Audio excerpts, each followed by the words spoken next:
మేము దేవుని యొక్క మాటలను వినుడి కొరకు సిద్ధపడదాం. సమయాన్ని కొడుతున్న బట్టి సమయంలో దేవుని యొక్క సన్నిధిలో ఉన్న మనము బైబిల్ గ్రంథంలో నుంచి న్యాయాధిపతుల గ్రంథము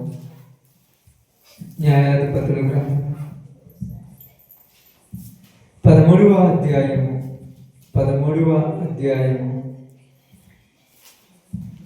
13వ అధ్యాయము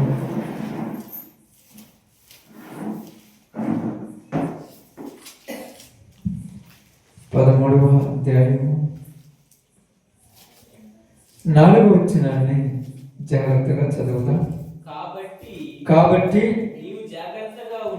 నీవు జాగ్రత్తగా ఉండి ద్రాక్షారసమునే గాని మద్యమునే గాని త్రాగక ఉండుము. అపవిత్రమైన దేనినైనను తినక ఉండుము. నీవు గర్భవతివై కుమారుని కందువు. అతని తల మీద మంగళ కత్తి వేయకూడదు. ఆ బిడ్డ గర్భమున పుట్టినది మొదలుకొని దేవునికి నాజీరు చేయబడిన వాడై ఫిలిష్తీయుల చేతిలో నుండి ఇశ్రాయేలీయులను రక్షింప మొదలుపెట్టునని ఆమెతో అనెను. చాలు. దేవుడి వాక్య భాగం మన మధ్యలో ఆశీర్వదించును గాక. ఆమేన్. కూర్చున్నందుకు ప్రభునామములో శుభాలు వందనాలు తెలియజేయుచున్నాను. బైబిల్ గ్రంథంలో ఉన్నటువంటి ఈ సందర్భమును మనము జాగ్రత్తగా కొంత సమయం వినడం కొరకు సిద్ధపడతాం. ఈ సందర్భంలో ఇశ్రాయేలీయులు ఐగుప్తు దేశంలో నుంచి కానాను దేశంలోనికి ప్రయాణమై వెళ్ళిన తర్వాత వారందరినీ దేవుడు క్షేమకరమైన దేశంలోనికి నడిపించిన తర్వాత వారు క్షేమము కలిగి ఆ ప్రాంతంలోనికి వెళ్ళి ఆ ప్రదేశములలో వారు జీవిస్తున్నటువంటి దినాలలో కృప కలిగిన దేవుడు, కనికరము కలిగిన ప్రభు వారిని ప్రేమించి ఆదరించిన తరువాత వారందరూ కూడా మరలా దేవునికి వ్యతిరేకముగా ఉండటం ప్రారంభించారు. ఎందుకు దేవునికి వ్యతిరేకముగా ఉన్నారంటే వారి ఉద్దేశములు ఎన్ని ఉన్నప్పటికీ, వారి ఆలోచనలు ఎన్ని ఉన్నప్పటికీ, వారి జీవితాలలో వారందరూ కూడా మనస్సులో వేరే వేరే ఉద్దేశములు కలిగి, వేరే వేరే ఆలోచనలు కలిగి పాపమునకు బానిసలయ్యి పాపమునకు చేరువైనప్పుడు దేవుడు వారిని దర్శించినప్పుడు అక్కడ ఆలోచించవలసింది ఏంటంటే, ఈ ప్రజలు పాపాన్ని చేయుచు దేవునికి దూరస్తులు అయిపోతున్నప్పుడు దేవుడు వారిని మరలా శత్రువుల చేతికి అప్పగించారు. ఎవరి చేతికమ్మా?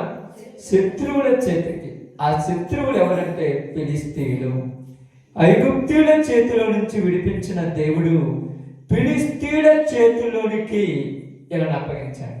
ఇప్పుడు ఫిలిష్తీయుల చేతిలోనికి ఇలా అప్పగించిన తర్వాత బాగా ఆలోచించండి, వీరు దేవునికి మొరపెడుతున్నారు.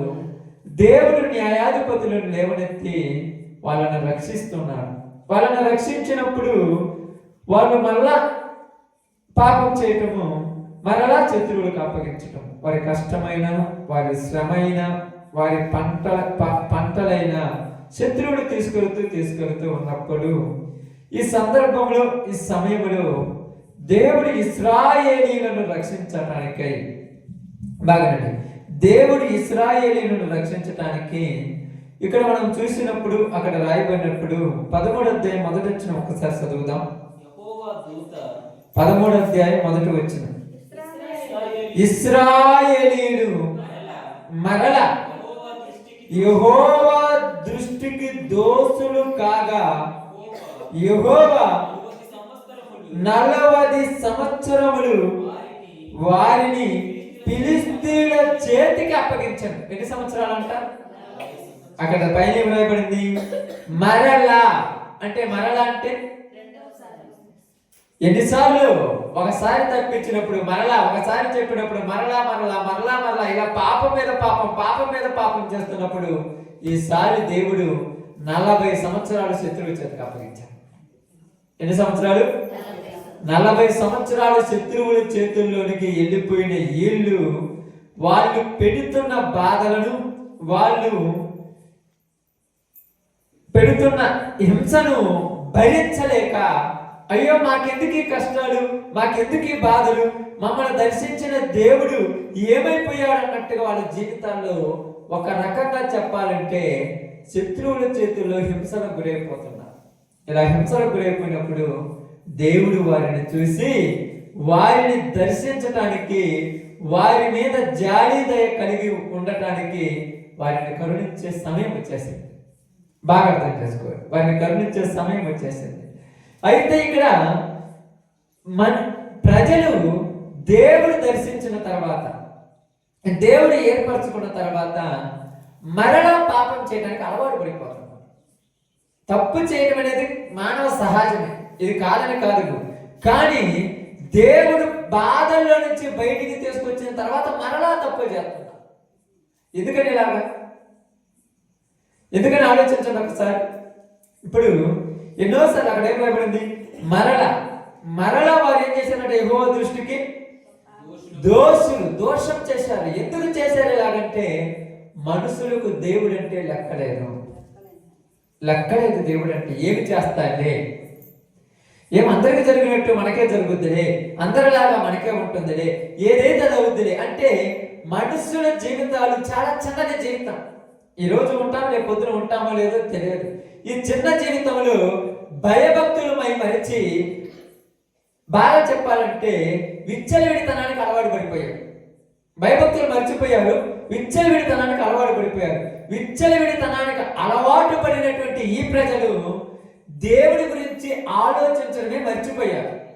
దేవుడి గురించి ఆలోచించడం మర్చిపోయిన ప్రజలని మరలా నా గురించి ఆలోచించాలని వాళ్ళందరిని ఏం చేశాడంట? ఫిలిష్తీయుల చేతికి అప్పగించాడు. ఎన్ని సంవత్సరాలు?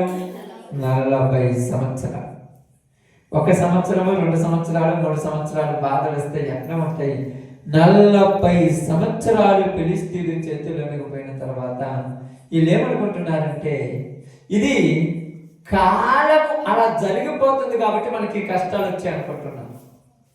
బాగానండి, పరిస్థితులు ఇలా ఉన్నాయి కాబట్టి మనకి కష్టాలు వచ్చాయి, మనం ఏం చేద్దాం అనుకుంటున్నాం. కానీ వాళ్ళకి అర్థం కాదు ఏంటంటే వాళ్ళు చేసిన దోషములకు, వాళ్ళు చేసిన పాపములకు దేవుడు వాళ్ళను ఫిలిష్తీయుల చేతికి అప్పగించాడని వాళ్ళు మర్చిపోయారు.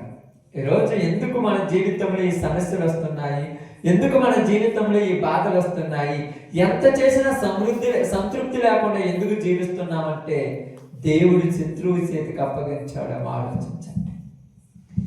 దేవుడి శత్రువు చేతికి నిన్ను అప్పగించాడేమో, దేవుడి శత్రువు చేతుల్లోనికి నిన్ను పడేశాడేమో. ఎందుకంటే ఇక్కడ మనం బాగా నుంచి ఆలోచిస్తే శత్రువు చేతికి ఆయన నిన్ను అప్పగించేంత ద్రోహమైన పని ఏదో చేసి ఉండొచ్చు. ఎవరికి అప్పగించదు. ఎందుకంటే బైబిల్ గ్రంథంలో రాయబడినట్టుగా దేవుడు నిన్ను దర్శించేవాడు. దేవుడు నీ చుట్టూ తన కంచె వేసి నిన్ను రక్షించేవాడు. రక్షించే దేవుడే కంచెను తెంచేసే విధికి మనుషులు దిగజారిపోయారంట. అంత ఘోరం చూడండి. ఇశ్రాయేలు గురించి మాట్లాడుతుంటారు. బాగా గమనించి ఆలోచించినప్పుడు ఒక చిన్న మాట మనం చదువుతాను, మీకు చూపిస్తాను చూడండి. బైబిల్ గ్రంథంలో నుంచి ఒక చిన్న విషయాన్ని చదువుకున్నాము. మనం చదువుకునే ముందు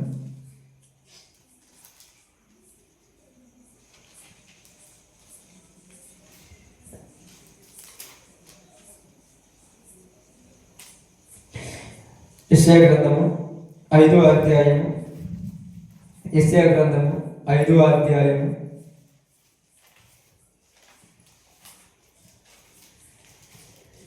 5వ అధ్యాయము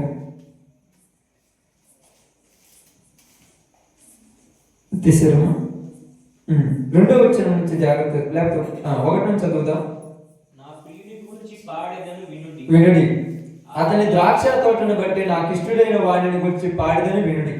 సత్తువ భూమి గల కొండ మీద నా ప్రియునికి ఒక ద్రాక్ష తోట ఉండెను. ఆయన దానిని బాగుగా త్రొవ్వి రాళ్లను ఏరి అందులో శ్రేష్టమైన ద్రాక్ష తీగలను నాటించను.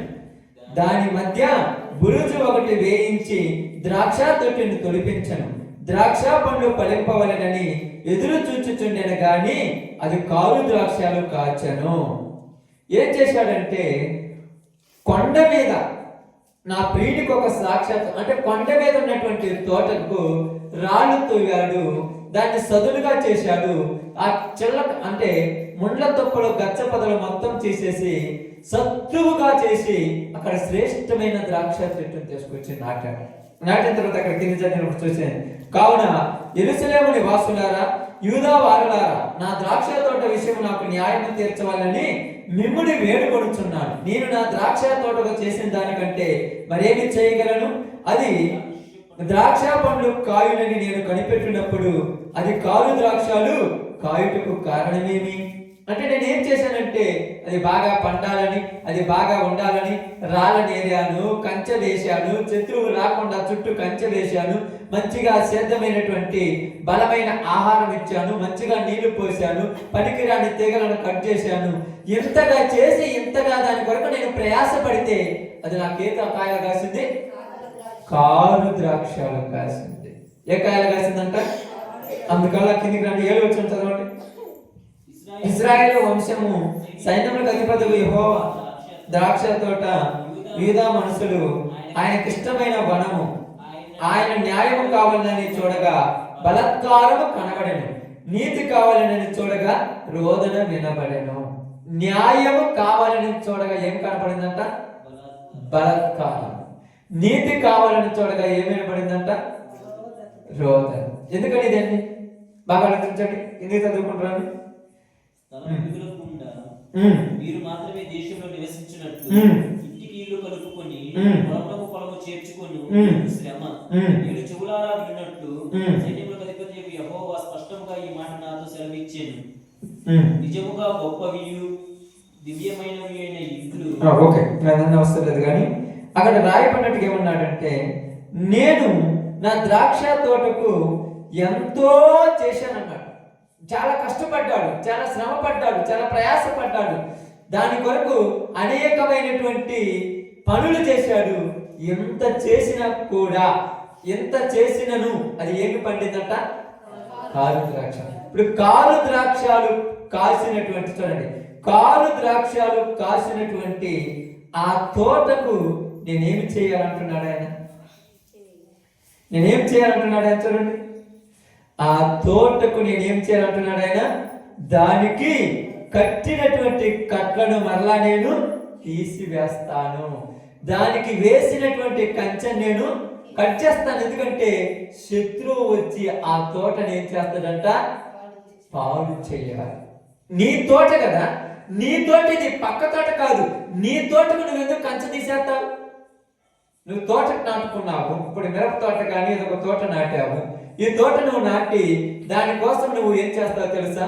మంచిగా రాళ్ళు ఏరుతావు. అక్కడ ఎలాంటి ఇబ్బంది గచ్చ పొదలు కానీ తుప్పలు కానీ ఉంటాయని ఏరేస్తుంటారు. ఏరేసిన తర్వాత మంచి భూమిగా మార్చేస్తావు.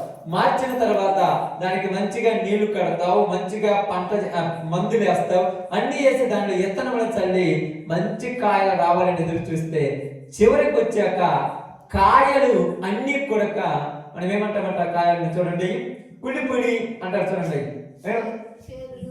ఇప్పుడు కాయలు చూడండి, అంటే విత్తనాలు లేని కాయలు వచ్చినాయి అనుకో. విత్తనాలు లేని కాయలు ఉంటాయి కదా, కొన్ని చెట్టు కొత్త కానీ విత్తనాలు ఉండవు, మొత్తం కూడా ఏముంటాయి? ఉడికిపోయి ఉంటాయి కాయల లోపల విత్తనాలు. అలాంటి కాయలు వచ్చినప్పుడు ఆ చేనుని ఏం చేస్తారు? మనం దున్నటం కంటే ముందు ఏం చేస్తాం?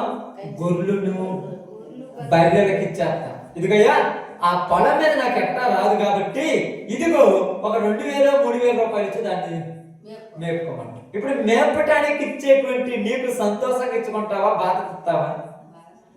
ఎంత కష్టపడి ఉంటావు? కనీసం 10,000 20,000 30,000 40,000 ఖర్చు పెట్టి ఉంటావు. దానికోసం రాత్రి పగలు నిద్రాహారాలు మానకుండా దాని చుట్టూ కంచె చేశావు. ఇప్పుడు నీ చేతులతో నువ్వే ఆ ఆ పక్కన పోతున్నటువంటి బర్రెలను కానీ గొర్రెలను కానీ లేకపోతే పందులను కానీ మీరు వచ్చి మేయమని నీ చేతులతో నువ్వే ఆ కంచెను తెంచేసేటప్పుడు ఎంత బాధ ఉంటుంది. ఆ కంచె నువ్వే తీసేస్తున్నావు. వాళ్ళు అడుగుతారయ్యా మేము మెయ్యాలి కాబట్టి కంచె అడ్డమైందంటే నీవు కంచెను తీసివేయటం మామూలు విషయమా? కంచెను తీసుకువస్తున్నావంటే ఇది నాకు అవసరం లేదు, దీనిని మీరు వెళ్ళి దానిని తినేయండి అని చెప్పేసి నీ చేతులతో నువ్వే శత్రువును లోపలకు పంపిస్తున్నావంటే ఎంత బాధ. అలాగే చెప్తున్నాడు, ఏమంటున్నాడు తెలుసా? నేను ఇదిగో ఐగుప్తులో ఉన్నటువంటి మిమ్మల్ని తీసుకొని వచ్చి కానాన్ అనేటువంటి శ్రేష్టమైనటువంటి ఆ యొక్క ప్రాంతములు మిమ్మల్ని తీసుకొని వచ్చి ఉండగా మీరు నా కొరకు మంచి ఫలాలు ఫలిస్తారని ఎదురు చూస్తూ ఉన్నప్పుడు మీరు నాకే ఫలాలు ఫలించారు?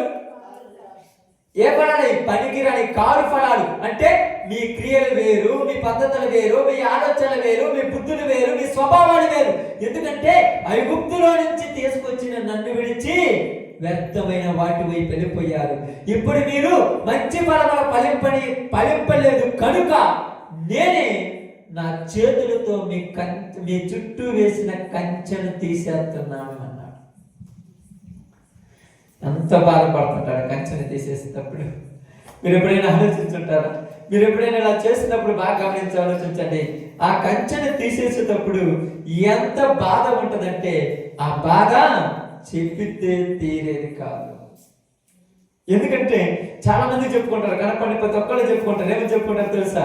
ఇదిగో నేను ఎంతో కష్టపడ్డాను, ఎంతో చెమటోర్చాను, ఎంతో మంది కూలి వాళ్ళని పెట్టించి ఈ చేను నేను చేశాను బాగుగా. చూడండి, బాగా నేను దీన్ని తయారు చేసుకొని ఇది చూసినప్పుడు మంచి కాయలు ఫలిస్తుందని చూస్తే చివరికది కారు ద్రాక్షాలు కాసింది. ఏ ద్రాక్షాలు కాసిందంట? కారు ద్రాక్షాలు కాసింది. ఇప్పుడు అది కారు ద్రాక్షాలు కాసినప్పుడు బాగా కారు ద్రాక్షాలు కాసినప్పుడు నేను నా చేతులతో దాని చుట్టూ ఉన్న కంచెను తీసివేసి దానిని ఎవరికి ఇచ్చానంటున్నాడు?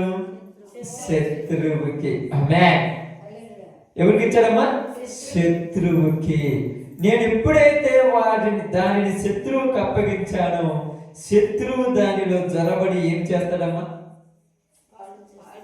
ఎలా తింటాడు తెలుసా? పచ్చగా ఉన్నటువంటి తోటను గొర్రెలు పట్టించినప్పుడు ఎట్టదనుకుంటా? వాటికి దొరికింది పండగ.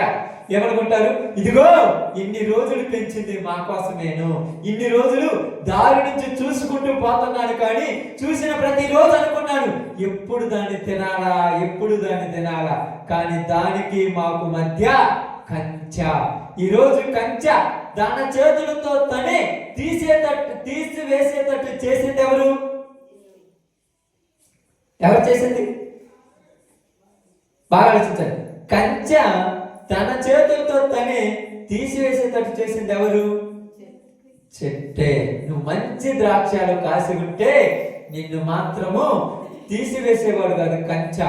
ఆ కంచె ఉంచి ఇంకా కాపలా వాళ్ళని పెట్టి ఇంకా నిన్ను శ్రేష్టముగా నిన్ను చూసుకునేవాడు. నువ్వు మంచి ద్రాక్షాలు కాయన, నువ్వు కారు ద్రాక్షాలు కాసావు.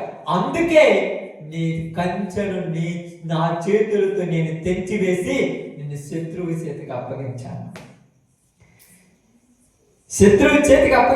ఇప్పుడు శత్రువు వచ్చేసి వారిని చిత్రహింసలు పెట్టాడు, బాధలు పెట్టాడు. అందుకే అక్కడ రాయబడింది 40 సంవత్సరములు వారిని ఫిలిష్తీయుల చేతికి అప్పగించెను. ఆమేన్. ఎన్ని సంవత్సరాలమ్మా? 40 సంవత్సరములు ఫిలిష్తీయుల చేతికి అప్పగించినప్పుడు ఫిలిష్తీయుల చేతుల్లో ఎట్టి సాకిరీ చేస్తూ ఎలాంటి బాధలు భరిస్తున్నటువంటి ఈ ప్రజలు, ఎలాంటి ఇబ్బందులు పడుతున్నటువంటి ఈ ప్రజలు దేవునికి మొరపెట్టుకున్నారు. ఏం చేశారమ్మా? దేవునికి మొరపెట్టుకున్నారు. దేవుడు చాలా గొప్పవాడు. మనలా కఠినుడు కాదు దేవుడు, మనలాగా జాలి దయలేనివాడు కాదు దేవుడు. మొరపెట్టుకుంటే దేవుడు వారి మొర ఆలకించి ఇప్పుడు రాయబడుతుంది. ఆ కాలమున దాను వంశస్థుడును జొరియా పట్టణస్థుడైన మనోహ అను ఒకడు నుండెను. అతని భార్య గుడ్రాలై కానుపు లేక ఉండెను. ఇక్కడ మనోహ అనేటువంటి ఒక వ్యక్తి ఉన్నాడు. ఆయనకు వివాహమైంది, ఆయన భార్యకు పిల్లలు లేరు. ఏ సమయంలో? ఇశ్రాయేలీలు 40 సంవత్సరములు ఫిలిస్తీన్ల చేతిలో ఉన్న సమయం ఇది. 40 సంవత్సరంలో ముగించిన తర్వాత వారిని దేవుడు దర్శించే సమయం వచ్చినప్పుడు ఇప్పుడు మనోహ అనేటువంటి ఆయన భార్యను దర్శించాల్సి వచ్చింది. ఎవరిని? మనోహ భార్యను దర్శించాల్సి వచ్చింది.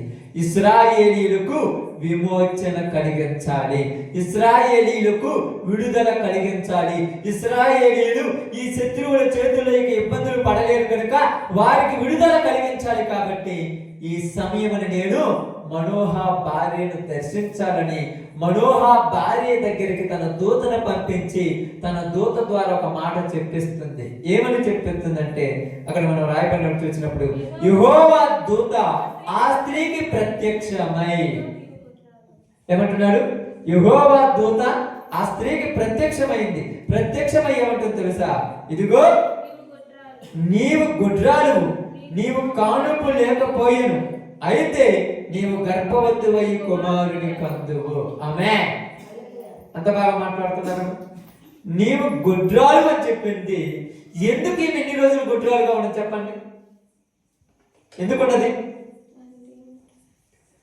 ఎందుకున్నదంటే దేవుడు నిన్ను దర్శించే సమయం చాలా రోజులు ఉన్నది. అప్పటి వరకు దేవుడు నిన్ను ఆపాడు. నీ ద్వారా చూడండి, జకరియా ఎలిజబెత్ ఉన్నారు, మీ అందరికీ తెలుసు. జకరియా ఎలిజబెత్ ఉన్నప్పుడు ఎలిజబెత్ వృద్ధాప్యం వచ్చేంత వరకు కూడా ఎలిజబెత్కు కుమారుడిని ఇవ్వలేదు. ఎందుకు ఇవ్వలేదు? ఎప్పుడన్నా ఆలోచించారా? ఎందుకు ఇవ్వలేదు? ఎలిజబెత్కు కుమారుడిని ఎందుకు ఇవ్వలేదంటే యేసుక్రీస్తు వారు వచ్చేటువంటి సమయం ఇంకా ఉన్నది. అప్పటి వరకు ఎలిజబెత్తును కాపలా కాసి ఎలిజబెత్తును రెడీ చేస్తున్నాడు దేవుడు. ఎందుకయ్యా నాకు ఈ నిందలు, ఎందుకయ్యా నాకు ఈ అవమానాలు, ఎక్కడికి పోయినా కూడా నన్ను చూసి నవ్వుతున్నారు, ఎక్కడికి పోయినా కూడా నాకు ఇబ్బందిగా ఉన్నది, ఎవరు చూసి నన్ను హేళన చేస్తున్నారు, ఎందుకయ్యా నాకు ఈ బాధలని ఎలిజబెత్ బాధపడలా. ఒకటే అనుకున్నాడు, నా పట్ల దేవుని సంకల్పం ఏదో ఉన్నది, అందుకొరకే దేవుడు నన్ను రెడీగా ఉంచాడని జకరియా ఎలిజబెత్ వారి జీవితంలో ఎక్కడ కూడా దేవునికి వ్యతిరేకముగా పాపము చేసినట్టుగా లేరు. ఎక్కడ కూడా నిరుత్సాహం పడి జకరియా దేవుని పనిలో వెనుకడుగు వేసినట్టు లేదు. ఎందుకంటే దేవుడు నన్ను దర్శించే సమయం దగ్గర పడుద్ది. అది నిరీక్షణ అంటే. లోకానికి ఆశ లేదు, పరిస్థితులకు ఆశ లేదు, చుట్టుపక్కల ఉన్న వాళ్ళకి ఆశ లేదు. కానీ ఇక్కడ ఎవరికి ఆశ ఉంది? దేవుని పని చేయుతున్న జకరియాకు ఎలిజబెత్కు ఆశ ఉన్నది. ఈరోజు నీలో ఉండాలి ఆశ, ఈరోజు నీలో ఉండాలి ఆ కోరిక, ఈరోజు నీలో ఉండాలి ఆ తపన. అది ఎప్పుడు ఉంటుందంటే నువ్వు దేవుని పనిలో ఉంటేనే ఉంటది. లోకంతో కలిసిపోయినప్పుడు ఏమి జరుగుతుందిలే, ఇన్ని పరిస్థితుల్లో మనకెక్కడ జరుగుతుందిలే, చుట్టుపక్కల నన్ను చూసి నవ్వుతున్నారు, నిజంగా దేవుడు అనేవాడు ఉంటే నాకు ఈ బాధను తీసేస్తాడు కదా అని నువ్వు నేను అనుకుంటున్నామంటే నువ్వు దేవునికి దూరం అయిపోయావు అని అర్థం. నువ్వు దేవుడికి ఏమైపోయావు? దూరం అయిపోయావు. దేవుడికి నువ్వు దూరంగా వెళ్ళిపోయావు కాబట్టే దేవుని మీద నిరీక్షణ చచ్చిపోయింది. దేవుని యొక్క ఆ తీర్పు కోసం ఎదురు చూడటం మానుకున్నావు. కానీ జకరియా ఎలిజబెత్ దేవుని యాజకత్వం చేస్తున్న జకరియా ఎప్పుడు కూడా ఏ సమయంలోనూ ఏ టైంలోనూ ఎనుకడుగు వేయకుండా ఎదురు చూస్తూనే ఉన్నాడు. చుట్టుపక్కల ఉన్న వాళ్ళు అందరూ అంటున్నారు, ఎందుకయ్యా నువ్వు ఇలా సేవ చేస్తున్నావు, రాత్రి పగులు ఇలా చేస్తున్నావు, నీకేం ఉపయోగం ఉందంటే మీరు అన్నట్టుగా నేను మీ మాట విని ఎనుకడిగైతే దేవుని మీద నా విశ్వాసం ఏంది అసలు. అందుకే నేను దేవుడు నాకు ఒక పని అప్పగించాడు, ఆ పని చేయాలంతే. అంతేదా? మన బుధవారం కూడా వచ్చిన తెలుసు, మోషేకు దేవుడు ఏం చేశాడు? ఒక పని అప్పగించాడు, ఆ పని చేయాలంటే మిగతా వాటి గురించి పట్టించుకోకూడదు. నీ పనిని వచ్చేయి. ఏ టైంలో దేవుడు నిన్ను దర్శించాలో ఆయనకు తెలుసు. మనం ఇవన్నీ పట్టించుకోకుండా ఇవన్నీ చేయకుండా దేవుడు నన్ను పట్టించుకోలేదు అనుకుంటే, దేవుడు నిన్ను పట్టించుకుంటే ఎప్పుడు పడితే అప్పుడు పట్టించుకుంటే నీకు విలువ ఉంటుందా? నిన్ను పట్టించుకునే సమయంలో ఆయన పట్టించుకుంటే నీకు విలువ అవుతుంది. ఇప్పుడు ఏమన్నాడు తెలుసా? ఎలిజబెత్తును దేవుడు దర్శించే సమయం దగ్గర పడింది. ఆ టైం దగ్గర పట్టడానికి ఆ యేసు ప్రభు వారు మరియమ్మ గర్భంలోనికి రావటానికి 6 నెలల ముందే ఎలిజబెత్ గర్భంలో యోహానుని వేశాడు. యోహానుని ముందే వేశాడు. ఎందుకంటే నీ వచ్చిన 6 నెలల తర్వాత లోకానికి రక్షకుడు రాబోతున్నాడు. నీవు ముందొస్తావు, తర్వాత నీ ఏమంటే ఆయన వస్తాడు. నీ జీవితంలో ఒకటి ఏదైనా దేవుడు ఆలస్యం చేస్తున్నాడంటే నీ పట్ల దేవుని సంకల్పం ఏదో ఉన్నది. నీ పట్ల దేవుని సంకల్పం గొప్పదై ఉన్నది. ఆ గొప్పదైన దేవుని సంకల్పం కోసం నువ్వు ఎదురు చూడాలి. కానీ తొందరపడి ఎందుకని ఎనుకడుగు వేసావనుకో నీ జీవితం బాగుపడుతుంది. అందుకని ఇక్కడ బాగా నుంచి ఆలోచిస్తే ఇక్కడ ఏం జరిగింది తెలుసా? ఇశ్రాయేలీలు 40 సంవత్సరాలు ఫిలిష్తీయుల చేతుల్లో బానిసలుగా ఉన్నారు. ఈ టైంలో మనోహ భార్య దగ్గరికి దేవుని దూత వచ్చింది. దేవుని దూత వచ్చేమన్నా తెలుసా? నీవు గుడ్రాలువు, నీకు కానుకు లేకపోయాను, అయితే నీవు గర్భవతివై కుమారుని కందువు. నువ్వు గుడ్రాలు అన్నాడు, నీ కానుపు లేదన్నాడు. మరలా చెప్తున్నాడు, నువ్వు గర్భవతివై కుమారుని కంటావు. ఎందుకు కంటావంటే ఇశ్రాయేలీలను ఫిలిష్తీయుల చేతిలో నుండి విడిపించబడే దినాలు దగ్గర పడ్డాయి. అందుకొరకే ఇన్ని రోజులు నేను రెడీ చేసి పెట్టాను. అర్థమవుతుందా? అందుకోసం నేను రెడీ చేసి పెట్టాను. మీరు ఎప్పుడైనా మనకు అర్థం కావటం చెప్తాను. మీరు ఎప్పుడైనా నారు పోతారు కదమ్మా, నారు పోస్తుంటారు కదా. నారు పోసినప్పుడు ఆ నారు పొలము నాటడం కంటే ముందే ఒక 45 రోజులు 2 నెలల ముందు పోతారు. ఏందమ్మా ఇప్పుడే నారు పోసారంటే వాటికి ఈ నారు వచ్చే టయానికల్లా ఇవన్నీ ఏం చేయాలి? ఆ పొలాలన్నిటిని రెడీ చేయాలి. అంటే ముందు నారు పోసావు కాబట్టి వాటిని, అదే నారు లేకపోతే, ఇప్పుడు నారు పోసావంటే నీ మనసులో ఏముంటది? పొలాలు సిద్ధం చేసుకోవాలి. అలాగే దేవుడు మనోహ భార్యను దర్శించాడంటే దేవుడి మనసులో ఏముంది? ఇశ్రాయేలీలను రెడీ చేయాలి, నడిపించడానికి. అర్థమవుతుందా? ఈరోజు దేవుడు నిన్ను దర్శించాడంటే నీ కుటుంబాన్ని విడిపించడానికి రెడీ చేస్తున్నాడు. నీకు అర్థం కావట్లా, అప్పుడే తొందరపడి ఎడుగడిగేసిపోతున్నాడు. చాలా మంది తొందరపడుతున్నాము, తొందర ఎక్కువ. చూడండి, ఎలిజబెత్ ఎందుకు ఎదురు చూసిందంటే యేసు ప్రభు వచ్చేంత వరకు కూడా ఎలిజబెత్తుని దేవుని దూత దర్శించకూడదు. ఇశ్రాయేలీలు 40 సంవత్సరాలు, 40 సంవత్సరాలు అంటే మామూలు విషయం. 40 సంవత్సరాలు భరించారు వాళ్ళ చేతుల్లో చెప్పు చేతలలో. వాళ్ళ బాధలు 40 సంవత్సరాలు అనుభవించారు. ఈ 40 సంవత్సరాల్లో ఏదో ఒక టైంలో వాళ్ళకి ఇబ్బంది కలిగి ఉండొచ్చు, ఎనుగడికి వేయొచ్చు. ఈ 40 సంవత్సరాల్లో అందరికీ విసుగు పుట్టి ఉండొచ్చు. నీకు 10 సంవత్సరాలు ఇసుకుందేమో, 15 సంవత్సరాలు ఇసుకుందేమో, 5 సంవత్సరాలు ఇసుకు పుట్టుతుందేమో, 3 సంవత్సరాలకు ఇసుకు పడుతుందేమో. కానీ ఇశ్రాయేలీయులకి 40 సంవత్సరాలు అయినాయి. ఇప్పుడు వెంటనే మనోహ భార్య దగ్గరకు వచ్చి నీవు కుమారుని కంటావు అన్నది. చూడండి, కాబట్టి నీవు జాగ్రత్తగా ఉండి, బాగానండి, నీవేం చేయాలంట? జాగ్రత్త అంటే నీ టైము, నీ యొక్క కుటుంబాన్ని విడిపించే టైం దగ్గర పడే కొద్దీ నువ్వేం చేయాలి? కానీ దగ్గర పడే కొద్దీ మనం అజాగ్రత్తగా ఉండటం ప్రారంభిస్తాం. అజాగ్రత్త, తొందరపాటు వల్ల కోపాలు, ఈర్ష్యాలు, ద్వేషాలు, దేవుని నుంచి దూరం అయిపోవటం, లోక సంబంధమైన పనులలో పడిపోవటం. ఎందుకు ఇలా ఉన్నావంటే ఇది చేయకపోతే ఎలాగా, ఇది లేకపోతే ఎలాగా అంటే నీవేమనుకుంటున్నావు తెలుసా? సమస్యలకు సమాధానం లేదు అనుకుంటున్నావు, సమస్యలకు సొల్యూషన్ రాదనుకుంటున్నావు. దేవుడు నిన్ను దర్శించే టైం దగ్గర పడినప్పుడు నువ్వు ఎంత ఉండాలి? ఇంకా జాగ్రత్తగా ఉండాలి. తెలుసా? పొలములో ఉన్న నారు దొడ్డిలో ఉన్న నారు పీకే టయానికి దగ్గర పడ్డప్పుడు నీకు తొందర ఎక్కువ ఉండాలి. పొలాన్ని రెడీ చేసుకోవాలి, మందు రెడీ చేసుకోవాలి, సాగు తోలుకోవాలి, నీళ్లు రెడీ చేసుకోవాలి. నారు వచ్చేస్తుంది, ఇది రెడీ కాకపోతే ఆ నారు ఏమవుద్ది? వేస్ట్ అయిపోద్దిగా. అది ఎవరో ఒకరికి ఇవ్వాల్సి వస్తుంది అనుకుంటా, వేస్ట్ అయిపోద్దిగా. కాబట్టి నువ్వేం చేస్తా? ఇదిగో 10-20 మూటలు వస్తుందంటే 10 ఎకరాలు 5 ఎకరాలు రెడీ చేసి పెట్టుకోవాలి. ఇక్కడ దేవుడు ఏం చేశాడు తెలుసా? నిన్ను జాగ్రత్తగా ఉండమని చెప్తున్నాడంటే నీ కుటుంబాన్ని విడిపించే దయం దగ్గర పడింది. కానీ ఈ జాగ్రత్తగా ఉండమని చెప్పినప్పుడే ఏమవుతుంది చెప్పండి? ఇప్పుడు చెప్పాలి, ఏమవుతుంది? ఈ జాగ్రత్తగా ఉండమని చెప్పినప్పుడు ఏమవుతుంది చెప్పండి? మీరు ఆలోచించండి. నిర్లక్ష్యం. ఇంకా అసలు జాగ్రత్త ఎందుకు చెప్తారు?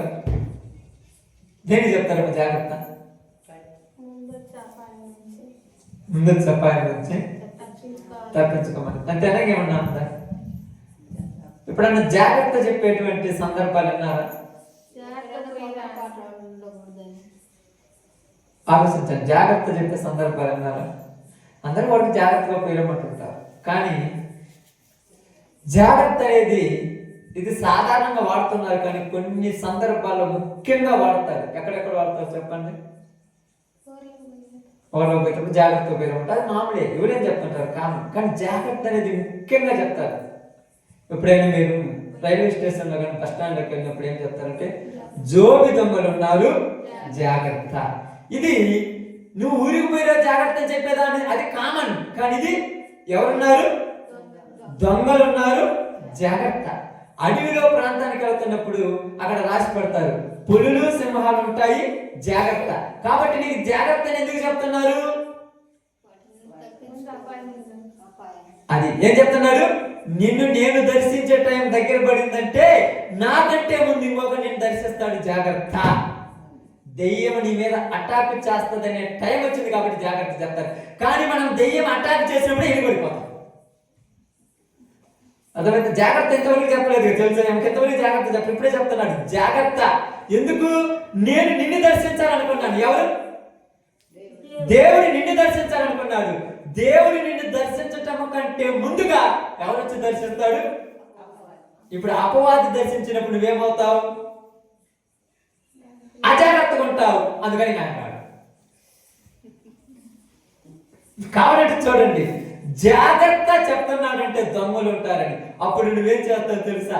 చాలా సెక్యూరిటీగా ఏం చేస్తావు? దానికి మూట కట్టి దాన్ని లోపల దాచి పెట్టుకున్న తర్వాత పిన్నిసి పెట్టుకున్న తర్వాత ఇంకొకటి చేసి ఎప్పుడు చెయ్యట్టు లోపల జోబులో ఉంటే జోబులో పట్టుకొని దాన్ని పట్టుకొనే ఉంటావు, లేకపోతే ఇలా పట్టుకొనే పోతాడు. ఎందుకంటే నిద్ర కూడా పోవు నువ్వు. ఎందుకు? నిద్రపోతే మరిచి తీసుకుపోతాడేమో.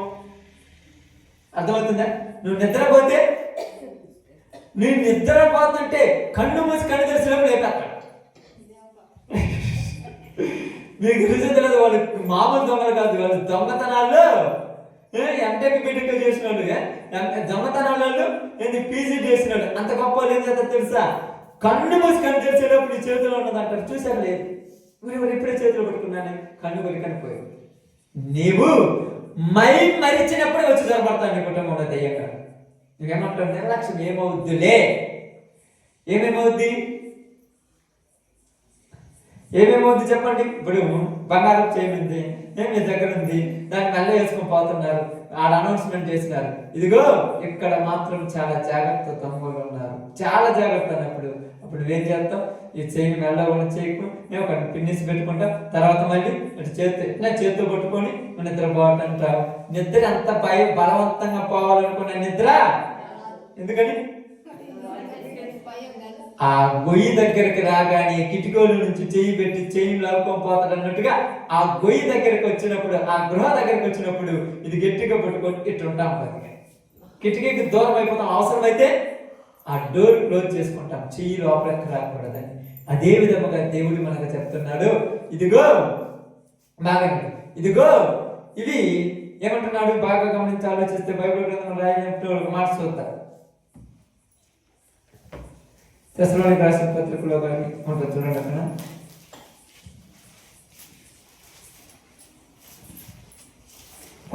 కొద్ది మాట జాగ్రత్త చదువుతాం చూడండి. మొదటి తెస్సలోనికీయులకు రాసిన పత్రిక 5వ అధ్యాయం అనుకుంటాను చూడండి. 5:10 చూడండి. మనము మేలుకొని ఉన్నను నిద్రపోవచ్చున్నను తనతో కూడా జీవించి నిమిత్తం. చూడండి 5వ అధ్యాయం 2వ వచనం. 5:2 చదవండి. రాత్రి వేళ దొంగ ఎలాగూ వచ్చునో అలాగే ప్రభు దినం వచ్చును మీకు బాగా తెలియను. చూడండి, లోకులు నెమ్మదిగా ఉన్నది భయమేమి లేదని చెప్పుచుండగా గర్భిణీ స్త్రీకి ప్రసవ వేదన వచ్చినట్లు వారికి అకస్మాత్తుగా నాశనం తటస్థించును గనుక వారంత మాత్రము తప్పించుకొనలేరు. సహోదరులారా, ఆ దినము దొంగ వలె మీ మీదికి వచ్చుటకు మీరు చూకుటలో ఉన్నవారు కారు. చూడండి, ఇప్పుడు ఆరో వచ్చిన జాగ్రత్త చూడండి. కావున ఇతరుల వలె నిద్రపోక, ఇతరుల వలె నిద్రపోక మెలకువగా ఉండి మత్తులుగా ఉండక, మత్తులము కాక ఉందుము. నిద్రపోవారు రాత్రి వేళ నిద్రపోదురు, మత్తుగా ఉండేవారు రాత్రి వేళగా మత్తుగా ఉందురు. అంటే ఏమన్నారు? మనము పగటి వారమై ఉండి నిరీక్షణ అంటే ఇక్కడ ఏం చెప్తున్నారంటే ఇతరుల వలె మనం ఉండొద్దని చెప్తారు ఒక మాట. ఇతరులు అంటే ఎవరు? ఇతరులు అంటే ఎవరు? రక్షణ లేని వారు, దేవుని నమ్మని వారు. ఇంకా ఇతరులు అంటే ఎవరు? మెలకువ లేని వారి వలె నువ్వు ఉండొద్దు, నువ్వు మెలకువగా ఉండాలి. మెలకువగా ఉండమంటే అలా ఎప్పుడు ఏమవుతుందో నీ మీదకి తెలియదు, కాబట్టి చాలా జాగ్రత్తగా ఉండాలి. చాలా జాగ్రత్తగా ఉండాలి.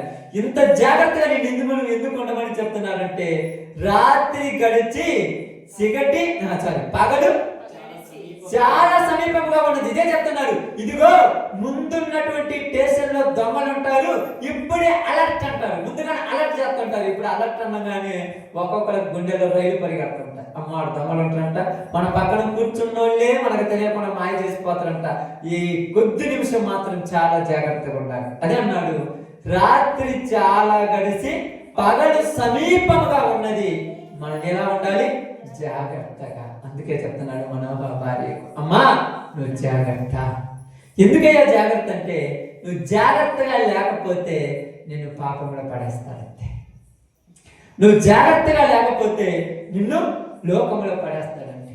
నేను లోకంలో లేని ఇతరుల వల్ల ఇప్పుడు ఉన్నావో లేదో ఒకసారి నువ్వు ఆలోచించి. ఇతరులు అంటే ఎలా ఉంటారు? ఇతరులు ఎలా ఉంటారు చెప్పండి? ఇతరులు ఎలా ఉంటారు? ఇంకా ఇతరులు ఎలా ఉంటారు? ఏమి తిందుమా, ఏమి త్రాగుదుమా, ఏమి ధరించుకుందుమా. చూడండి, ఏమి తిందుమా, ఏమి త్రాగుదుమా, ఏమి ధరించుకుందుమా అన్నట్టుగా ఉంటారు ఇతరులు. నువ్వు వాళ్ళ వలే ఉండొద్దు. ఎందుకన్నారు చూడండి, నోవాహు జలప్రళయ దినములో మనుషులు ఎలా ఉన్నారంట?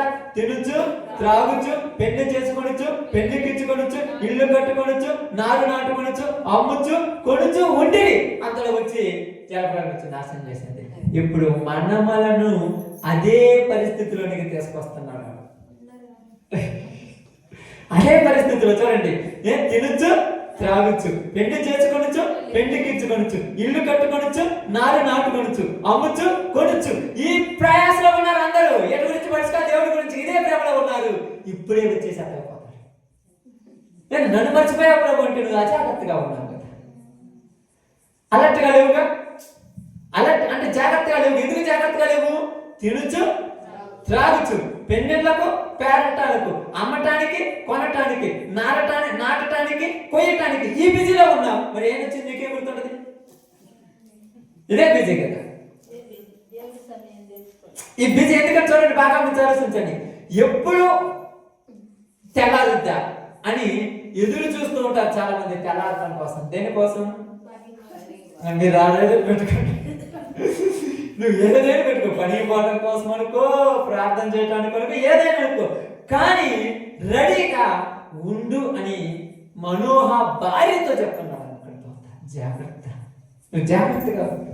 ఎందుకయ్యా అంటే జాగ్రత్తగా ఉండు. చూడండి, నువ్వు జాగ్రత్తగా ఉండి ద్రాక్ష రసమునే గాని మద్యమునే గాని త్రాగకుండుము, అపవిత్రమైన దేనినైనా తినకుండుము, నీవు గర్భవతివై కుమారుడు కందువు. ఆమె నీకేం చెప్తున్నాడు? ద్రాక్ష రసమునే కానీ మద్యమునే కానీ నువ్వు తాగొద్దు అని. నువ్వు గర్భవతివై కుమారుని కంటావు. అప్పటి వరకు అపవిత్రమైన ఏ పని చెయ్యకూడదు. ఎందుకయ్యా అంటే దేవుడు నిన్ను దర్శిస్తాడు. నన్ను దర్శించడానికి అవసరం ఏంటంటే నీ ద్వారా ఇశ్రాయేలీయులను రక్షించేవాడు వస్తాడు. మామూలు వస్తాడు అంటున్నావా? మామూలు కూడా అనుకున్నా సందర్భం. మనం ఏమనుకుంటాం తెలుసా? ఏందయ్యా నా కుటుంబంలో అలజడి రేగిందంటే, అలజడి రేపింది ఎవరు? అలజడి రేపించాడు. ఎందుకు బాగా మంచిది? ఎందుకు? తర్వాత ప్రశాంతంగా ఉండడానికి. కానీ అలజడిలో నువ్వు భయపడి వెనుకబడిపోతే ప్రశాంతతను చూడగలవా? ప్రశాంతత వచ్చేంత వరకు నీకు అలజడిలో ఓటుకుండద్దు. అందుకని ఏమి రాయబడింది? బైబిల్ గ్రంథంలో రాయబడినప్పుడు మనం చూసినప్పుడు ఏంటంట, మొదట భ్రష్టత్వం సంభవించి, మొదట ఏం సంభవిస్తుందంట? భ్రష్టత్వం. నాశన పాత్రుడు మొదట వస్తాడు. చూడండి, తెస్సలోనికీయులకు రాసిన 2వ పత్రిక 2వ అధ్యాయం అదే మాట్లాడాడు. చూడండి, మొదట భ్రష్టత్వం సంభవించి మొదట ఏం సంభవిస్తుందంట? పాప పురుషుడు ప్రార్థనకు నీ జీవితంలో దేవుని కనికరం రావటం కంటే ముందు పాపం అనేది వచ్చి ఆడదు. ఆ పాపం వచ్చి నీ కుటుంబాన్ని గడిబిడి చేసినప్పుడు నువ్వు దేవునికి దూరం అయిపోతావు. నువ్వు ఎప్పుడైతే దేవునికి దూరం అయిపోతావో అప్పుడు నువ్వు ఏమైపోతావు? దేవుడికి దూరం అయితే ఏం చేస్తారు? పాపం చేస్తారు. పాపం చేసావు కనుక దేవుని యొక్క బాగానండి, దేవుని యొక్క ఆ రక్షణ నీ దగ్గరకు రాకుండా పక్కన. ఇన్ని రోజుల నుంచి ప్రార్థన చేస్తున్నాను, నేను 5-6 సంవత్సరాల నుంచి ప్రార్థనకు వస్తున్నాను, నేను 15 సంవత్సరాల నుంచి ప్రార్థనకు వస్తున్నాను, నా కుటుంబంలో రక్షణ కలగలేదు. ఏంటంటే నువ్వు అలజడిలో ఏమైపోయావు? ఆరిపోయావు. అలజడి రాకుండా ఊరుకుంటే చెప్పండి. అందరికి వచ్చేది రాదనుకుంటున్నారు మీరు. అందరికి వచ్చేది. మీరు అనుకుంటున్నారేమో ఇశ్రాయేలు ప్రజలు ఐగుప్తులో నుంచి బయటికి రావటానికంటే ముందు ఎన్నిసార్లు చేయాల్సి వచ్చింది దేవుడి కార్యాలు? మనం అనుకుంటాం ఏదో ఎన్ని రోజులు మారుతారు, ఎన్ని రోజులు అంటారు. ఆ మారే టైం దగ్గర పడ్డప్పుడు నువ్వు దూరం అయిపోతున్నావు. నేను దూరం కాలేదేమో అనుకుంటే నీ జీవితంలో ఒకసారి గుర్తు తెచ్చిపెట్టుకో. ఆ డిస్టర్బ్ చేసినోడికి పడిపోయావు. అందుకేమన్నాడు? జాగ్రత్త. ఎందుకు జాగ్రత్త? నేను రావడానికంటే ముందు వాడిని పంపిస్తాను అన్నాడు. వాడు వచ్చి నిన్నేం చేస్తాడు? ఎప్పుడైనా మీరు చూసిరో చూడలేదు, గోడ కట్టిన బిల్లు స్లాబ్ కానీ ఏదైనా వేసేటప్పుడు గొంత ఏదైనా బాధ్యతప్పుడు ఏం చేస్తాం? ఏదైనా కట్టడానికి గొంత బాధ్యతలో ఏం చేస్తారక్క? ఎందుకు ఊపి చూద్దాం? బిల్లు లేకపోతే ఊపినప్పుడు ఏమవుతుంది? ఇరిగిపోయినప్పుడు మళ్ళా తవ్వాలి, మళ్ళా తీయాలి. అంటే నువ్వు ఊపినప్పుడే పడిపోతే నీ మీద కట్టడానికి లేదు. ఊపినప్పుడే పడిపోతుంది. బిల్లు ఎప్పుడు ఉంటుంది? ఊపిపోయినది అసలు ఓపు కూడా కట్టొచ్చు కదంటే ఓపు కూడా కడితే ఏమవుతుంది? ఇరిగిపోద్ది. ఇరిగిపోయినప్పుడు కట్టింది పాడైపోతుంది. ఆ లైట్ కట్టాలి మనము. ఓపు కూడా అట్నే కట్టిన అనుకోండి, కట్టకి నీరు కింద పడుతుంది అనుకోండి, ఏం నష్టం అయిపోద్ది? 2,000 రూపాయల లైట్ పగిలిపోద్ది. అప్పుడు ఏమంటారు తెలుసా? కొద్దిగానే తెలివిందే లేదా? గొంత గట్టిగా పోతాడో చూసుకోవద్దు. మీరు రేఖలు కట్టారు, రేఖలలో కర్రలు కట్టారు అనుకోండి, ఒకసారి ఎక్కి చూడమంటారు. ఎందుకు? లేకపోతే చెక్కు కాట అయ్యాలనుకోండి, ముందు మీరు ఎక్కువ తొక్కుతారు తోకం. ఎందుకు? నిలబడుతూ లేదు. అలా కాకుండా మన కట్టకి దాని దగ్గర తొక్కేసరి పడిపోతే కర్ర అనుకోండి, ముందు చూసుకుంటేది కాదు. అంటే ముందు నువ్వు రెడీగా ఉన్నావో దేవుడు చెక్ చేస్తాడు. చెక్ చేసినప్పుడు ఏమవుతావు? పడిపోతావు. పడిపోయినప్పుడు అంటాడు కుదరదలే, ఈసారి మళ్ళీ స్టాండర్డ్గా ఉన్నప్పుడు మళ్ళీ ఇద్దామని అనుకుంటాడు. మళ్ళీ నువ్వు స్టాండర్డ్ వచ్చేది లేదు, నీకు ఇచ్చేది లేదు. స్టాండర్డ్ వచ్చే టైంకి నీ కుటుంబం ఆలోచన ఏర్పడింది. ఏందయ్యా నాకే తలకాయ నొప్పినట్టు నీకే నూరుకుంటావు. ఎందుకు? నేను నిలబెట్టాలి, నేను నిలబెట్టాలి. నిలబెట్టే ముందు ఏం చేయాలి? చెక్ చేయాలి. చెక్ చేయకుండా ఏది నిలబెట్టాలి. ప్రతిదీ చూడండి, మీరు ఏదైనా వాడు నీకు బలమైన బహుమానం ఇచ్చేది చెక్ చేస్తాడు. మనం పొగాకు అమ్ముకుంటాం కదా, అక్కడ వేలు మస్తులో పెడతారు, అందరం పెడతారు. వాడు బయలు వచ్చి అంత మొక్క తీసుకొని చెక్ చేస్తారు. ఇది బాగుంటే బాగా, మిరగాయలు ఏమైనా పడితే కదా, అన్ని మిరగాయలు తీసుకొని బాగుంటే బాగా. అలాగే మన జీవితంలో కూడా మనకు దేవుడు గొప్ప బహుమానం ఏంటంటే ముందు పరీక్ష చేయాలి. ఆ పరీక్షలో నువ్వు నిలబడితే ఓకే, నీకు బహుమానం ఇచ్చాడు. కానీ ఆ పరీక్షలో నువ్వేమైపోయావు? ఓడిపోయావు అంటాడు. మళ్ళా ఇంటికి తీసుకుపోయి ఏం చేయాలి? మళ్ళా ఆరబెట్టుకొని చెక్కు మళ్ళా తొక్కుకొని మళ్ళా తీసుకురావాలి. ఇప్పుడు ఏమవుద్ది? ఆకంతా ఏమవుతుంది అక్క? కింటన్న చెక్కు తీసుకుపోయినందుకు మళ్ళా తిరిగి వచ్చి తీసుకపోతే కింటన్న 10 కేజీలు పాడైపోయింది. ఊరు పాడు చేయమన్నారు. నీ జీవితంలో నీకు నష్టం రావటానికి కారణం నువ్వే. ఎవరికైనా ఇక్కడ దేవుడి మీద నిందలు పెట్టొద్దు. ఈరోజు చూడండి, చాలా మంది ఏందమ్మా ప్రార్థనకు రాలేకపోతున్నామంటే ఇంట్లో కొద్దిగా డిస్టర్బెన్స్ అయిపోయాను, ఇంట్లో సమస్యలు ఎక్కువైపోయాయి. సమస్యలు ఎక్కువైపోతే ఎవరికి బాధ? దేవుడికి బాధ. సమస్యలు పెట్టింది ఎవరు? ఎందుకు? అదే మీకు తెలుసో తెలియదు, నీకు చాలాసార్లు చెప్పాను, నీ మీదకి శోధనలు వస్తున్నాయంటే నువ్వు ఎవరి దృష్టిలో ఉన్నావు? దేవుడి దృష్టిలో ఉన్నావు. దేవుడి దృష్టిలో ఉన్నావు కాబట్టి దేవుడి దగ్గరికి ఎవరు వచ్చాడు? అపవాది వచ్చాడు. ఏందయ్యో, ఏందో ఆమె గురించి బాగా ఆలోచిస్తున్నావు, ఆమె గురించి బాగా ఆలోచిస్తున్నావు, ఏందో ఆమె గురించి ఆలోచిస్తున్నావు, గొప్ప మేలు చేద్దాం అనుకున్నాంటే, బహుమానాలు ఎక్కువ చేయాలనుకుంటే ఒక్కసారి నన్ను పంపించి చూడు నిలబడుతూ లేదు అన్నాడు. నువ్వు కాదు, ఎవరు కూడా మా మనిషి ఏం కాదంటే ఒకసారి పోయి పంపించాలన్నాడు. అట్టక్కడ వచ్చాడు. వచ్చినప్పుడు ఏం చేశాడు? ముందు ఆస్తి పెట్టాడు. అసలు ఆస్తి పెట్టమన్నాడు కదరిండా. ఈ తోట ఏమొచ్చింది? తెగులు వచ్చిపోయింది. ఈ పక్క బరగొడ్లు గొరగొడ్లు అన్ని కూడా ఏసకపోయినాయి. మొత్తం తెగులు వచ్చి తగలబడిపోయినాయి. ఏమి నిలబడలే. దేవుడే తీసుకుంటాడు. ఆస్తి నష్టపోతే కదల్లా. నెక్స్ట్ ఎవరి మీద టార్గెట్? ఆస్తి ఐశ్వర్యం పోయింది. నెక్స్ట్ ఎవరి మీద? పిల్లలు కదా. ఇప్పుడు పిల్లల మీద వేసిన టార్గెట్. పిల్లలు 10 మంది చచ్చిపోయారు. ఏమన్నాడు? పోతే పని ఏమవుతాయి, అయిపోతే అయిపోయింది. నెక్స్ట్ టార్గెట్ ఎవరు? నెక్స్ట్ టార్గెట్ ఎవరు? ఒకరు ఉన్నారు. భర్తకు భార్య, పిల్లల్ని భార్య దగ్గర, భర్త దగ్గరికి వస్తే భార్య దగ్గరికి వస్తాడు కదా, పడిపోయారు అందరూ. ఇప్పుడు భార్య ఏమన్నదంటే, మూర్ఖుడు ఏమంటున్నాడు? ఇదిగో ఇన్ని బాధలు పెట్టి నా దేవుడిని దూషించి చచ్చిపోరాదు, ఇన్ని రోజులు ప్రార్థన పోతానే నన్ను మార్చేది నీ దేవుడు. పట్టింది దెయ్యమా, పట్టింది దెయ్యమా. ఇప్పుడు ఏమంటున్నాడు? మూర్ఖురాలు మాట్లాడినట్టు మాట్లాడద్దు. నువ్వు ఇప్పుడు అన్నావా? దేవుడు మనకు మేలు చేసినప్పుడు మాత్రము దేవుడికి వందనాలు, దేవుడికి స్తోత్రాలు ఎంతైనా చేస్తామన్నావు. ఈరోజు నీకు కొద్దిగా నష్టం చేస్తే దేవుడిని అంటావా? కానీ నిలబడలేదు. అవును, మరి నేను ఎంత ప్రార్థన చేస్తున్నాను, ఉపవాసం ప్రార్థన చేస్తున్నాను, ఈ సమస్య నుంచి పంపితే బాగుంది. ఆయన తెలియదా నువ్వు ఉపవాసం అంతే నువ్వు చేస్తుంది అంటే నువ్వు బాగా నిలబడ్డావు కాబట్టి నిన్ను కరెక్ట్గా చేయడానికి పరీక్ష పెట్టాడు. అందుకని ఎవరిని పంపించాడు? పంపించాడు. ఇప్పుడు వాడు వచ్చేం చేస్తున్నాడంటే అక్కడ కదిలేస్తున్నాడు. కదిలిగానే ఏమైపోయాడు? నేను ప్రార్థన, నువ్వు రాకపోతే నాకేం నష్టమా? మీరు అందరూ అనుకోవచ్చు నేను రాను, నేను రాకపోతే నష్టం, నేను పండకపోతే ఊరికి నష్టం. ఎవరికి అక్కడ నష్టం? యజమానికి నష్టమా? మీరు నేను నష్టమా? మీకు ఈ సంవత్సరము బొబ్బర్ల కాయలు కాసి మొత్తం దోసపోయినాయి, నష్టమా? ఏమనుకుంటారు? బొబ్బర్లు పోతే మిరగాయలు వస్తాయి, మిరగాయలు పోతే పొగాకు వస్తుంది, ఏదో ఒకటి వస్తుందిగా, మిగకపోతే కంది వస్తుంది, ఏ రాకపోతే వచ్చే సంవత్సరం వస్తాయి. కానీ యజమాని ఎప్పుడు అన్నట్టు అట్టట్టు ఉంటాడా? నువ్వు పాడైపోతే నిన్నే మేకలకు అప్పగిస్తాను. గుర్రు మనకు అప్పగించాడు. భార్యలో గుర్రు దుమ్ము పాడిపోయింది.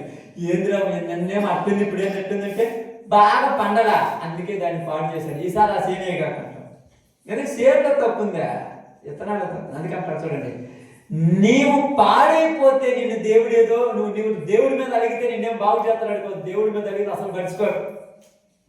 ఎందుకు? ప్రపంచంలో 6 నేల మీద నీవు నేనే కాదు మనలాంటి వాళ్ళు ఎన్నో కోట్ల మంది ఉన్నారు. ఆయనకు ఆఫ్టర్ నువ్వు నేను అడిగినంత ఆలోచించండి ఒకసారి. మనం అనుకుంటాం నాకేదో కష్టాలు, నీకైనా అబ్బా నీకు కష్టాలు అనుకున్నామంటే నీకు అర్థం కాదు, ఇంకా పరీక్షకు రెడీగా. అప్పుడప్పుడు మీరు ప్రెగ్నెన్సీ టైం అవుతుంది కదా, వచ్చినప్పుడు నెలకు ఒకసారి, ఈ మధ్య 2 వారాలకు ఒకసారి పోతున్నారు చెకప్లకి. ఎంతకుముందు అసలు ఎవరి చెకప్లు, ఈ మధ్య ఏం చెప్తున్నారు? 2 వారాలకు ఒకసారి బిడ్డ ఎట్టుంది, రక్తం బాగుంది, అన్ని బాగున్నాయి రోజు మంచి చూసుకుని వస్తుంటారు. దేనికి? జాగ్రత్తగా ఉండటానికి. వాళ్ళు చెప్పిన తర్వాత కాయలు, ఫ్రూట్స్ అన్ని తీసుకొని 3 రోజులు డెలివరీ అవుతుందని చెప్తారు. 3 రోజులు ఖచ్చితంగా, 3 రోజుల తర్వాత బట్టలన్నీ సర్దుకొని రెడీ అయ్యి 2 రోజులు ఉంటారు. ఇంటికి వచ్చి ఎమ్మటే నొప్పులు అంటారు. ఏం డాక్టర్ 3 రోజులు చెప్తాను నీ వేడి నొప్పులు అంటారు. వేడి నొప్పులు ఏమంటే మళ్ళీ ఎక్కువైపోతుంది, అమ్మని తట్టుకోలేకపోతుంది. అందరూ పోతే 3 రోజులు అన్నాడు. ఆ రోజు నైట్ 12 గంటలకి కాకపోతే నువ్వు 3 రోజులు అంటే వాడు ఏదో చెప్పాడు అట్ట కాబట్టి నువ్వు 12 గంటలకి ఎందుకు రాదు 3 రోజులు. అదేం కాదు, ఎప్పుడు నీ మీదికి అకస్మాత్తుగా వస్తుందో నీకు తెలియదు. ఏమన్నాడు? ప్రసవించు స్త్రీకి ప్రసవ వేదన వచ్చినట్టుగా ఆయన టైం ఉంటుంది. నీకు నాకేం తెలుసు? మనం ఏమనుకుంటాం తెలుసా? మనోహ భార్య దగ్గరికి వెళ్ళి ఎందుకు దర్శించిన దేవుని దూత అంటే ఫిలిష్తీయులను రక్షించే టైము దగ్గర పడింది కాబట్టి నీ గర్భవాసంలో నుంచి విలువైన వాడిని భూమి మీదకి రప్పించబోతున్నాను, నువ్వు జాగ్రత్తగా. జాగ్రత్త అన్నప్పుడే మనకు అజాగ్రత్త వచ్చాము. మనం జాగ్రత్త అన్నప్పుడు నీకేం కనిపిస్తాడు? మీకేం చెప్పించాడు? ఇప్పుడు ఏం చెప్పించాడు? ఇప్పుడు మనోహ భార్య ఏం చెప్పాడు? ద్రాక్ష రసమైనను మద్యమైనను తాగొద్దు, అపవిత్రమైనది ఏది తినొద్దు అన్నాడు. ఇప్పుడు ఏం చేసుకొస్తున్నారు చుట్టుపక్కల వాళ్ళు? అబ్బా భలే ఉంది తినంటున్నారు. తాగొద్దు, ఏమో తిన్నదా తాగుతుంటే నన్ను దేవుడి దూత వచ్చి తాగొద్దు అని చెప్పింది. అబ్బో ఇన్ని రోజులు నేను తిన్నది కొత్తగా, అంటే ఇన్ని రోజులు నేను తిన్నది కొత్తగా, ఇన్ని రోజులు చేయాల, అందరు చేయాల, అందరు వేరు. అది ఇక్కడ గుర్తించాల్సింది, అందరు వేరు నేను వేరు. నా జీవితంలో దేవుడు గొప్ప కార్యం చేసే టైం దగ్గర పడ్డది. నీవే ఒక రోజు తలంచుకొని నిజమే అనే రోజు దగ్గర పడుద్ది అని జాగ్రత్తగా ఉండాలి. కానీ జాగ్రత్త ఉంటుందా? జాగ్రత్తగా ఉండేయకుండా ఏం చేస్తున్నాడు? ఆశల వలయాన్ని మన ముందు తెచ్చిపెట్టాడు. ఏందో ఇది అర్థం కాదు. మరి నువ్వు ఎప్పుడైతే విశ్వాసంలో బలంగా ఉంటావు అప్పుడే నీకు అన్ని బలంగా చుట్టూ జరుగుతాయి. ఇప్పుడు నీకు అసలు తీరికూడదు, క్షణం తీరికూడదు. కనీసము ఉదయం లేచి ప్రార్థన చేసుకోవటానికి తీరిక లేకుండా నీకు సంపద తెచ్చేస్తాడు. నువ్వు అంటావు అబ్బా ఈ సంవత్సరం దేవుడి దేవల్ల బాగా అంతా బాగుంది, చేతి నిండా పని ఉంది, అన్ని దేవుడి దేవల్లే, దేవుడికే టైం లేకపోతున్నాం. అన్ని దేవుడి దేవల్ల వచ్చిన దేవుడికే. అప్పుడు ఆయన ఏమన్నాడు తెలుసా? పిచ్చి పిచ్చి మనుషులారా, అది ఇచ్చింది ఎవరు? నేనే కదా. ఎందుకంత ఇచ్చానని అర్థం చేసుకుంటావా? ఎందుకు ఇచ్చానని అర్థం చేసుకోమన్నా? ఎందుకు చెప్పండి? ఒక పక్క ఏముంది? జ్యేష్ఠత్వం ఉంది, ఒక పక్క చిక్కుడుగాయ ఎర్రగా ఉంది. ఇప్పుడు ఏది కావాలి? జ్యేష్ఠత్వం కాంటాడదు కదా, ఆ రోజు చూసిలే. కానీ ఇక్కడ అదే చెప్తున్నాడు, నీకు సమృద్ధి దేనికి ఇచ్చాడంటే నువ్వు జాగ్రత్తగా ఉంటావో లేదో. కానీ సమృద్ధి వచ్చినామంటే ప్రార్థన మర్చిపోయేవాళ్ళు ప్రార్థన. అందుకే చాలా మంది అంటారు ఏందయ్యా బలహీన, నేను ఎప్పుడు టెన్షన్ కాను. కొన్ని వారం అదే చెప్పుకుని బుధవారం మనం వచ్చిన వాళ్ళకి తెలిసింది అదే చెప్పుకున్నా. అయ్యా కింద వాళ్ళందరూ పాడైపోయినారు, వాళ్ళ గురించి నువ్వు టెన్షన్ తీసుకోమంటే ఏమన్నాడు? వాళ్ళతో నీకేం పని? నీ పని నువ్వు, నీకేం పని అప్పగించాడు? వాళ్ళ నడిపి నువ్వు పోయి వాళ్ళ నడిపి, వాళ్ళ గురించి టెన్షన్ పడతావు. వాళ్ళ గురించి టెన్షన్ పడితే నిన్ను కూడా మామూలుగా పడతారు. ఎలా ఉంటుంది చెప్పండి? ఎగ్జామ్ ఏమనుకోవద్దు, అయ్యా 2 నెలలు కొద్దిగా పనులు ఎక్కువైపోయినాయి, బుధవారం ప్రార్థన అంటే అంటారు. అంతే కదా. అంతే ఎవరి గురించి ఆలోచిస్తే అదే చేయాలి. అందుకని ఎవరి గురించి ఆలోచించకూడదు. నేను బైబిల్ చదివిన తర్వాత నాకు అదే అర్థమైపోయింది, మనుషుల గురించి ఆలోచించకూడదు, నా గురించి నేను ఆలోచించుకోవాలి, నాకు అప్పగించిన పని గురించి ఆలోచించుకోవాలి. నీకు ఇబ్బంది అయితే ప్రార్థన పెడితే ఏమంటారు తెలుసా? అప్పుడు ఏమంటారు? ప్రార్థన లేదు కాబట్టి పాలా ఉంటే నేను ఎందుకు బాను, మళ్ళీ కూడా అంతా చివరికి ఆయన మీదే పెట్టారు. అందుకని ఇక్కడ ఏమంటున్నారంటే మనోహ భార్య నువ్వు జాగ్రత్త. ఎందుకయ్యా? నీ గర్భవాసంలో నుంచి ఎవరు రాబోతున్నాడు? ఎవరు? ఫిలిష్తీయులను వారి చేతుల్లో నుంచి విడిపించేటువంటి గొప్పవాడు నీ గర్భవాసంలో నుంచి రాబోతున్నాడు. కాబట్టి నువ్వు జాగ్రత్తగా ఉండి అపవిత్రమైన దానిని దేనిని తినవద్దు. ఈరోజు నీకు చెప్పేశాడు, అపవిత్రమైన దేనిని తినవద్దు అన్నాడు. ఈరోజు మనం తింటున్నామా లేదా? తింటున్నామా లేదా? ఆలోచించండి ఒకసారి.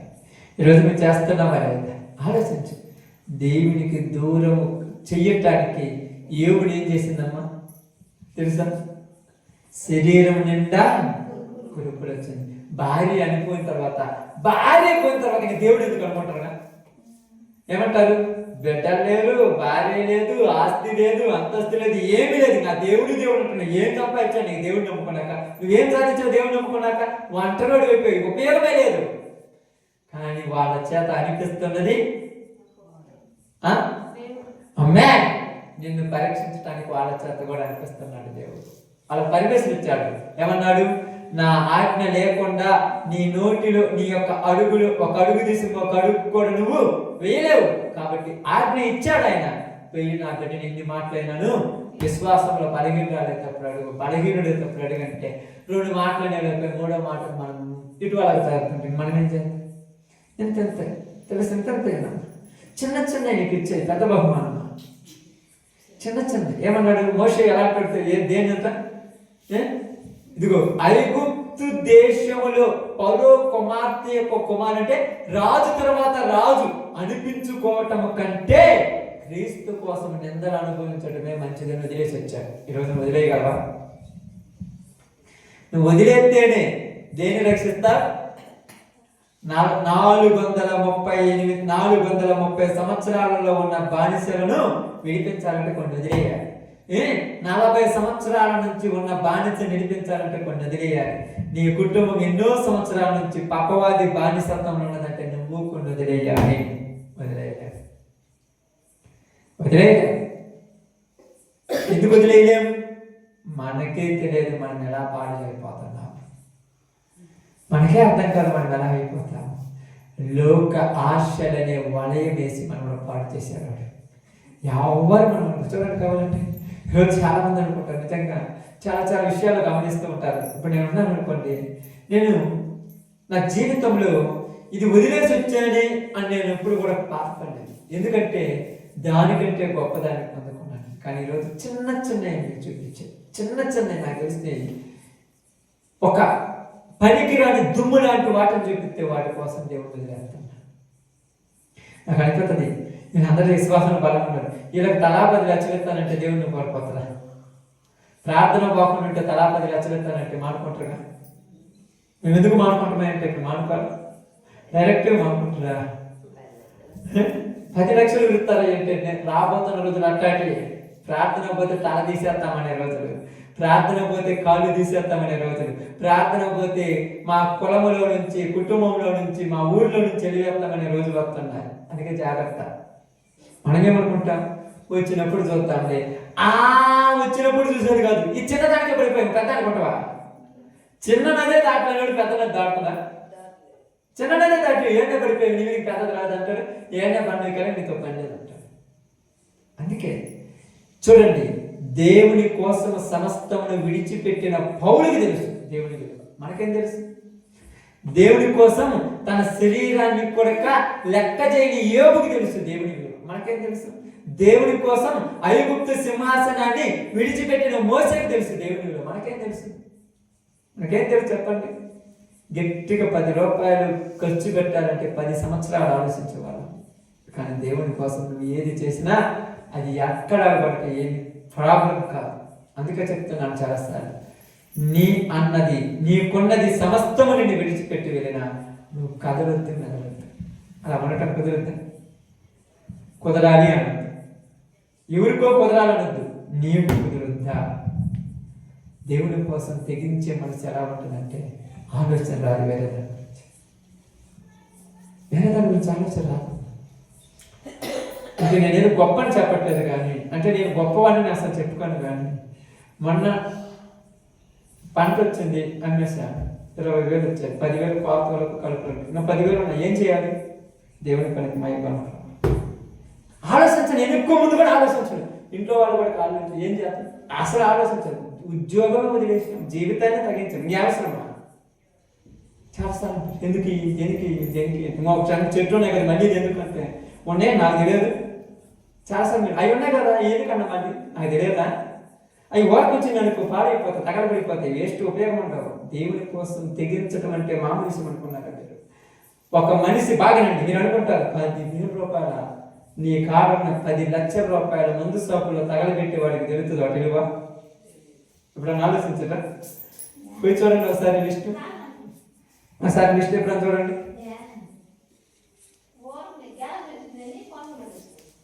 ఆలోచించండి ఎప్పుడన్నా చూసిన. ఒకసారి సంవత్సరం మొత్తంలో నీకు ఏస్ట్గా ఖర్చు పెట్టిన డబ్బులు నీకు కూడండి చూడండి. లక్షలు తగలు పెట్టుంటాయి. వాటి వల్ల ఉపయోగం ఉందా?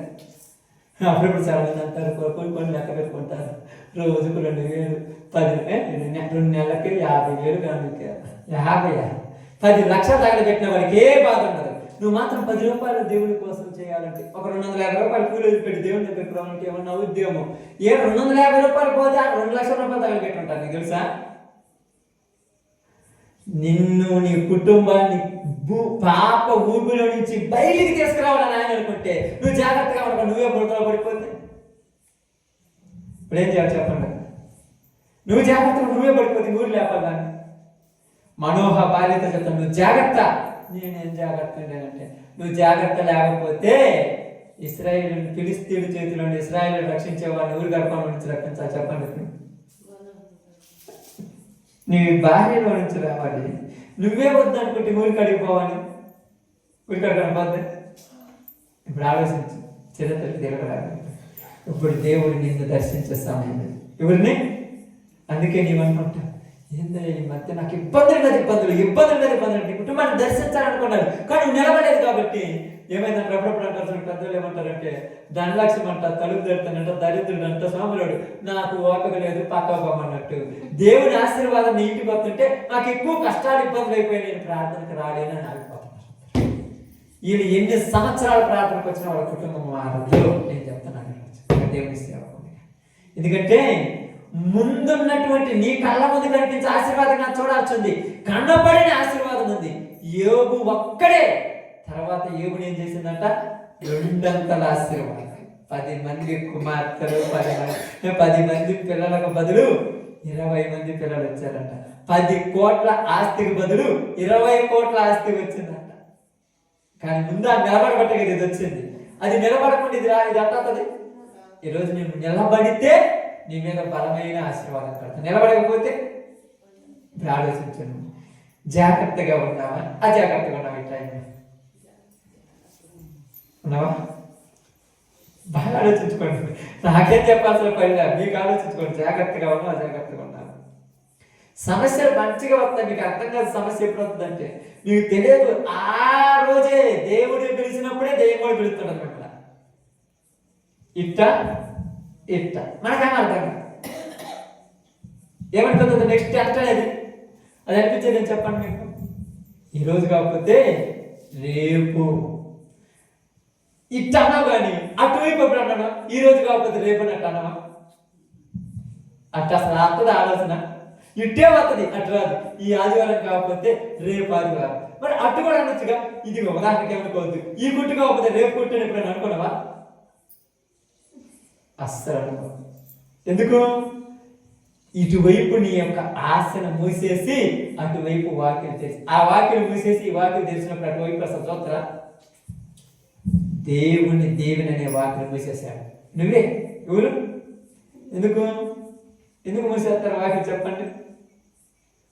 అప్పుడప్పుడు తలుపు మూసుకుంటారు. ఎందుకక్క? ఎప్పుడన్నా మనం ఇప్పుడు కాబట్టి కిటికీలు ఓపెన్ చేస్తారు. ఇంతకుముందు ఏం చేస్తారు? ఆ కిటికీలు ఈ కిటికీలు తలుపులు మూసేస్తారు. దేనికి?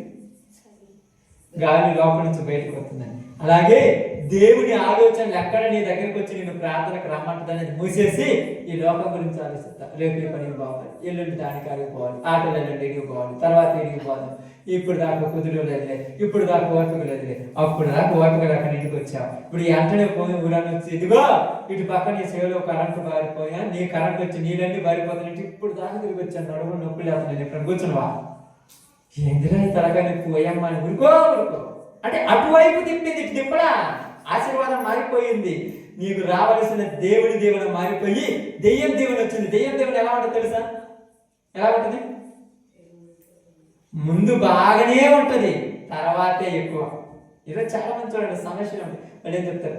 దేవుడు నిన్ను దర్శించే టైం దగ్గర పడినప్పుడు నువ్వు ఎందుకు తొందరపడ్డా ఉంటే, నేను తొందరపడలేదు. ఇంట్లో సమస్యలు ఎక్కువ. ఊరికి లేకుండా ఉన్నాయి. నీకు లేదా సమస్య? నాకు లేదా సమస్య? మీకు ఊరికి అంటేమా నాకు సమస్య లేదా? దావీదు అన్నాడు, సమస్య ఎక్కడ ఉంది? సమస్య లేకుండా ఎక్కడా సమస్య అనేది ఇక్కడ ఉంది. కానీ దేవునిలో మనం ఉంటే సమస్యల దారి సమస్యలదే, మన దారి మంది. అప్పుడు లోకం ఏమంటది?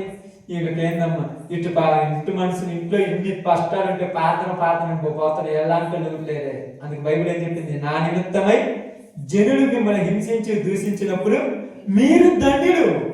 వద్దా ధన్యత? ఆడ కావాలి, ఏడ కావాలి. 2 దిక్కులు ఉంటాయా? 2 దిక్కులు ఉంటాయమ్మా, 2 దిక్కులు ఉంటాయి. అందుకని ఈరోజు మీ అందరికి చెప్పి ఒక చిన్న మాట ఏంటంటే, ఎక్కువ సమయం కూడా కాదు, ఇందాక చదువుతున్నప్పుడు వినపడిన మాట, నిన్ను దర్శించే నీ మీదకి నిన్ను జాగ్రత్తమని చెప్పాడంటే నీ కుటుంబంలో గొప్ప కార్యం చేయాలని ఆయన తీర్మానం తీసుకుంటున్నాడు. కానీ నువ్వు ఆ కార్యం జరగకుండా నువ్వే అడ్డుపడ్డావు. నాకు కూలింగ్ చెప్తారు. కుటుంబాన్ని మన కంచెం చేశాడు, కష్టం చేశాడు. కంచె కత్తిరిస్తే ఎట్లా ఉంటుంది?